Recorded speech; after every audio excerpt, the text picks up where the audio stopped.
ভারত স্বাধীন হওয়ার পর প্রথম মুসলিম রাষ্ট্রপতি কে ছিলেন? ডক্টর জাকির হোসেন।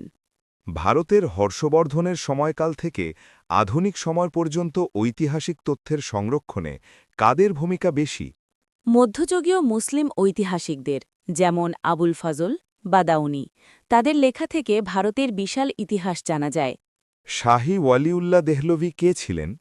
একজন প্রখ্যাত ধর্মতত্ত্ববিদ, যিনি অষ্টাদশ শতাব্দীতে ভারতে মুসলিম সমাজের সংস্কার ও ব্রিটিশ বিরোধী মনোভাব জাগিয়ে তুলেছিলেন।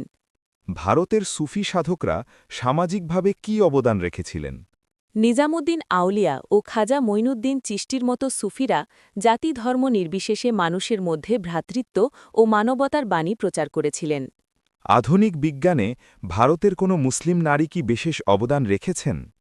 তাসনিম আসলাম এবং মহাকাশ গবেষণায় যুক্ত অনেক মুসলিম নারী বর্তমানে আইএসআরওতে গুরুত্বপূর্ণ ভূমিকা পালন করছেন।